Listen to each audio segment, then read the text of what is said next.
Salut à tous, nous nous retrouvons pour le combat numéro... Alors, 1, 2, 3... Alors là, c'est le numéro 5, parce que le match précédent, le replay n'a pas fonctionné, apparemment le match n'existe plus. Dommage, on loupe une manche. Quoi qu'il en soit, on se retrouve avec ce match qui oppose Iron Evil, alias Jules, à Jeannot du 65, alias Yume. Donc voilà, la team de Jules se compose de Hipporoi, très bon Pokémon, surtout sous la pluie. Apparemment, ce sera effectivement le cas, puisqu'on a aussi un Tarpo dans l'équipe de Jules. On a un Lagron, donc potentiellement la méga évolution qui peut faire très mal sous la pluie. On a un Fulguris ainsi qu'un Boreas. Et enfin un Muplodocus, donc qui a le talent hydratation qui est assez utile sous la pluie, qui permet de soigner le statut à chaque tour. Voilà, la team de Yume se compose de, donc là, une hyper offense assez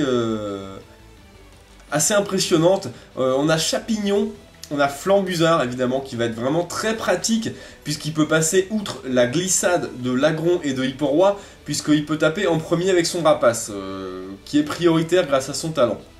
Ensuite on a Scalproi, qui peut aussi avoir de la priorité, donc là c'est plutôt... bien contre l'équipe de Jules. Ensuite on a un Boreas forme Avatar, et enfin un Démétéros forme Avatar aussi, et un Terrakium qui va sûrement servir de lead pour placer les pièges de roc comme dans pas mal d'hyper offense. On lance le match sans plus attendre. Je découvre les matchs avec vous pendant ce tournoi, sauf le match que j'avais joué bien évidemment, puisque j'y étais aux premières loges. Le match commence. Alors, un Tarpo Shiny qui va sûrement arriver pour mettre la pluie pendant que mon adversaire, pendant que Yume envoie son Chapignon. Donc le crachin, bien évidemment. Il commence à pleuvoir. Alors Jules retire son Tarpo tout de suite et décide d'envoyer Muplodocus. Plutôt pas mal pour encaisser le sport. Shiny aussi, hein, puisque en fin de tour, il va être tout simplement soigné grâce à hydratation. Donc ça, c'est plutôt un très bon plan. Voilà, hydratation de Muplodocus, il se réveille, le Chapignon lance un petit tombe-roche qui fait quand même des bons dégâts, qui baisse la vitesse, plutôt pas mal. Laser glace de la part du Muplodocus, ça va faire très mal.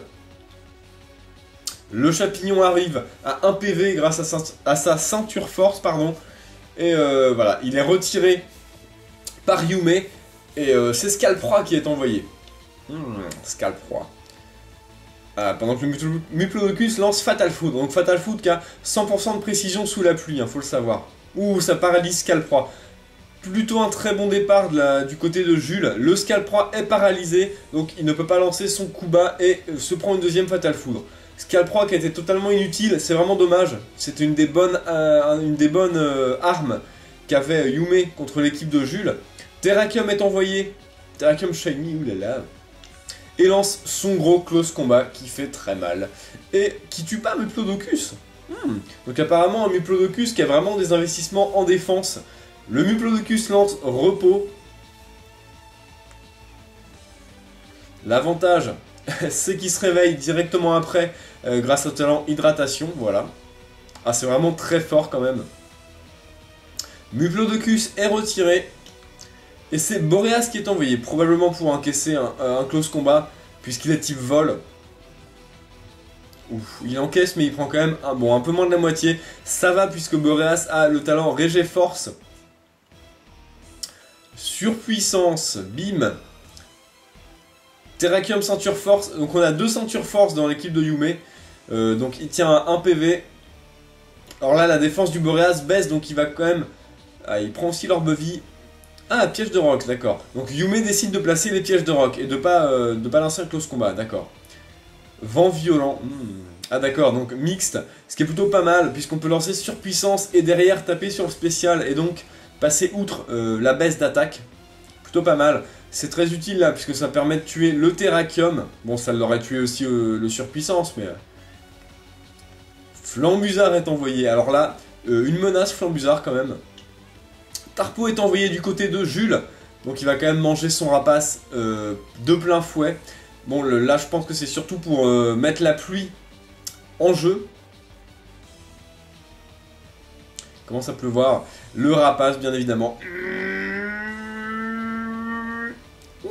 Boum. Voilà, le Tarpo, clairement, il aime pas du tout. Adieu. Donc plus de Tarpo pour mettre la pluie en arrivant sur le terrain. Alors, Jules envoie Fulguris. D'accord, qui prend quand même 25% sur les PDR. Alors Fulguris peut lancer Cage Éclair avec Farceur et donc dépasser le Flambusard potentiellement. Ah, Fatal Foudre. Décidément, il y a beaucoup de combos, ça mise beaucoup sur le combo dans ce pluie Fatal Foudre. Bon, le champignon, Yume décide d'envoyer son champignon à la mort. Ce qui est plutôt une bonne idée. Pour avoir un avantage et switcher sur des Météros, forme avatar. On a un switch sur l'Agron. Oula, alors là, l'Agron, faut faire vraiment très attention. Sous la pluie, il est assez dévastateur en méga évolution. Psycho, boum. Ça fait très très mal. Le méga bracelet du Lagron. Alors est-ce qu'il va être plus rapide? La glissade s'active, je présume. Ah, la glissade s'active pas. La vitesse reste quand même... ça a le même effet qu'une méga évolution normale, malgré la pluie et le talent glissade. Donc là, c'est vraiment dommage. L'Agron est un peu gâché, j'ai envie de dire, puisqu'il a rien fait. Maintenant, il y a quand même Hipporoi qui arrive derrière avec sa glissade. Le Démétéros est retiré. Donc là, Yume joue plutôt bien en essayant de staller un peu la pluie. Ah, Hipporoi physique qui lance une cascade. Oh, ça fait mal, ça fait mal, ça fait mal. Alors peut-être une cage éclair là. Alors je crois que c'est cette forme de Fulguris qui a Farceur. Le Muplodocus est envoyé. Voilà, cage éclair. Très bien vu de la part de Jules là, hein, puisqu'il encaisse encore une fois de plus le statut et va en être soigné grâce à l'hydratation. Muplodocus est vraiment très bon sous la pluie. Hein. Exploforce. Alors Muplodocus qui a une bonne défense spéciale, je sais pas si ça va faire grand chose. Ah, ça fait pas des masses de dégâts. Laser Glace qui va finir ce Fulguris forme avatar. Adieu. Ah, la team de Jules, les deux teams font quand même du bon taf, mais la team de Jules met une pression qui est quand même assez violente, hein, j'ai envie de dire. Alors, Flambusard refait son entrée en jeu, et Fulguris est envoyé pour le... Bon, le contrer, c'est un grand mot, puisqu'il prend quand même 25% sur les pièges de roc. Il va prendre quand même plus de 25% sur le rapace. Voilà, il meurt. Il prend plus de 50% sur rapace. Adieu Fulguris.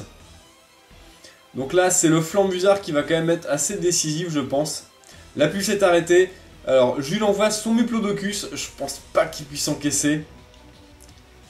En plus, il prend les pièges de roc, 12% en moins. Ça réduit les chances.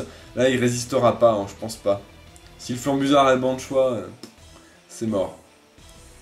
Voilà. Adieu Muplodocus. Alors là, le Flambusard, je le vois bien terminer le match, personnellement. Boréas est envoyé. Il prend encore 25% sur le PDR. On a quand même une faiblesse au PDR dans l'équipe de Jules, hein, avec les deux génies. Le rapace. Boum. Adieu Boréas. Et il nous reste un Pokémon dans l'équipe adverse. Hipporoi, non? Ah, il reste Hipporoi. Alors Hipporoi qui prend les PDR. Et qui va manger son rapace comme tout le monde. Flambusard, un dévastateur. Boum. Et voilà, Hipporoi est terminé. Ce Flambusard termine le match. Et Yume parvient à défaire Jules grâce à sa team Hyper Offense qui a plutôt bien tourné. Match assez court, hein, assez expéditif. Voilà, très bien joué aux deux joueurs. Et voilà, tout simplement, on se retrouve pour le prochain match.